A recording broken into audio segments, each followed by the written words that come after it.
은행 계좌, 주식 투자, 개인 대출, 모기지까지 전부 한 앱에서 끝난다면? 2011년 스탠퍼드 비즈니스 스쿨. 학자금 대출에 허덕이던 MBA 학생들이 모여 만든 작은 대출 클럽이 있었습니다. 13년 후 이 클럽은 미국의 정식 은행이 됐습니다. 소파이 테크놀로지스, 티커 SOFI. 2022년 은행 인가를 받으며 핀테크에서 진짜 은행으로 변신한 회사. LA 램스와 차저스의 홈구장에 이름을 건 회사. 차마스 팔리아피티아가 SPAC로 상장시킨 바로 그 회사입니다. 어떻게 학생 대출 스타트업이 은행이 됐을까요? 2011년 가을, 스탠퍼드 경영대학원. 마이크 캐그니와 동료들이 재미있는 실험을 시작했습니다. 우리가 서로의 학자금 대출을 리파이낸싱해주면 어떨까? MBA 학생들은 졸업 후 고소득자가 될 확률이 높은데 왜 비싼 이자를 내야 할까요? 첫 펀드는 200만 달러였습니다. 스탠퍼드 동문 40명이 5만 달러씩 모았죠. 이 돈으로 100명의 학자금 대출을 리파이낸싱했습니다. 금리는 기존 대출보다 2에서 3% 낮았습니다. 동문끼리 돕는 P2P 금융이었죠. 소파이, SOFI는 소셜 파이낸스의 약자입니다. 소셜이 핵심이었죠. 같은 학교, 같은 직장, 같은 커뮤니티. 신뢰할 수 있는 사람들끼리 돈을 빌려주는 모델이었습니다. 은행보다 따뜻하고 개인보다 안전한. 초기 성장은 폭발적이었습니다. 스탠퍼드에서 하버드, MIT, 와튼으로 확장됐죠. 2013년엔 10억 달러를 대출했고 2014년엔 20억 달러를 돌파했습니다. 명문대 졸업생들의 연체율은 1%도 안 됐습니다. 완벽한 고객층이었죠. 하지만 학자금 대출만으론 한계가 있었습니다. 시장 규모가 제한적이고 정부 정책에 좌우되고 계절성도 컸죠. 2015년 소파이는 개인 대출로 확장했습니다. 신용카드 빚을 통합하는 대출이었죠. 금리가 절반 이하였습니다. 2016년엔 모기지까지 진출했습니다. 주택 구매 대출이죠. 이미 고소득 고신용자 데이터베이스를 갖고 있었으니 자연스러운 확장이었습니다. 대출 승인도 빠르고 금리도 경쟁력 있었습니다. 그런데 문제가 있었습니다. 자금 조달이었죠. 대출을 하려면 돈이 필요한데 소파이는 은행이 아니었습니다. 예금을 받을 수 없었죠. 대신 대출 채권을 증권화해서 팔거나 기관 투자자에게 돈을 빌려야 했습니다. 비용이 많이 들었죠. 2017년 CEO가 교체됐습니다.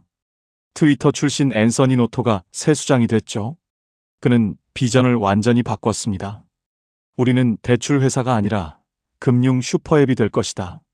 중국의 알리페이처럼 모든 금융 서비스를 한 앱에서 제공하겠다는 거였습니다. 2019년 소파이 머니를 출시했습니다. 체킹 계좌와 직불카드였죠. 이자도 주고 ATM 수수료도 없고 최소 잔액 요구도 없었습니다. 젊은 세대를 겨냥한 디지털 뱅킹이었습니다. 같은 해 소파이 인베스트도 시작했습니다. 주식과 ETF 거래 플랫폼이었죠. 부분주 투자도 가능했고 수수료도 없었습니다. 로빈후드와 직접 경쟁하기 시작한 겁니다. 2020년은 인수합병의 해였습니다. 먼저 갈릴레오를 인수했죠. 현금과 주식을 포함한 약 12억 달러가 넘는 거액이었습니다. 갈릴레오가 뭐냐고요? 카드 발급과 결제 API를 제공하는 인프라 회사입니다. 차임, 로빈후드, 먼저 같은 핀테크들이 모두 갈릴레오를 씁니다. 이 인수가 천재적이었던 이유가 있습니다. 소파이는 B2C뿐 아니라 B2B 사업도 갖게 된 거죠. 다른 핀테크들에게 인프라를 제공하며 수수료를 받을 수 있게 됐습니다. 경쟁자들이 고객이 된 아이러니한 상황이었죠. 2021년 6월 드디어 상장했습니다. SPAC 합병이었죠.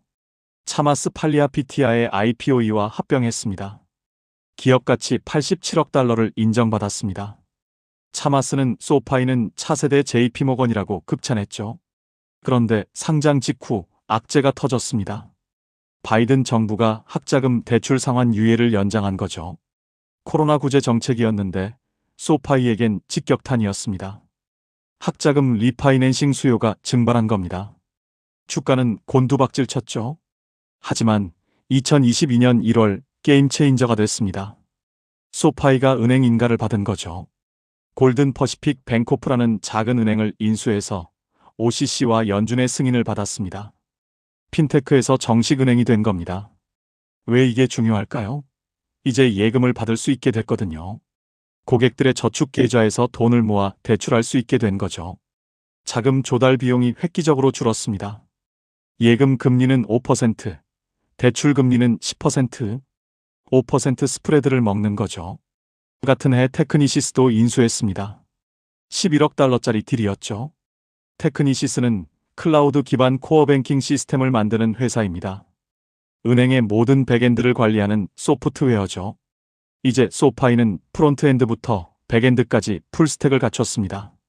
마케팅도 공격적이었습니다. 2019년 LA의 새 NFL 경기장 네이밍 라이츠를 30년간 6억 2,500만 달러에 샀죠. 소파이 스타디움. 램스와 차저스의 홈구장이자 2022년 슈퍼볼 개최지였습니다. 브랜드 인지도가 하늘을 찔렀죠. 소파이의 수익 구조는 세 축입니다. 첫째, 대출 사업. 개인 대출, 학자금 리파이낸싱, 모기지에서 이자 마진을 먹습니다.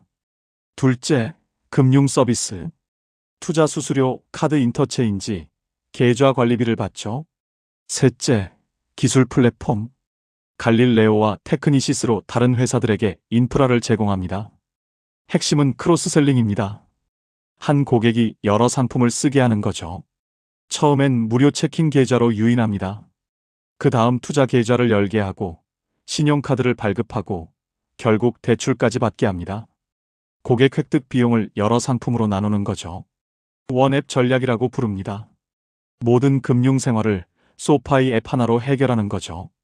중국의 위챗페이나 알리페이 모델입니다. 급여 이체부터 주식 투자, 대출 상환까지 앱을 떠날 이유가 없게 만드는 겁니다. 실적도 개선되고 있습니다. 2023년 처음으로 분기 흑자를 달성했죠. 회원 수는 700만 명을 넘었고 예금 잔액은 200억 달러를 돌파했습니다.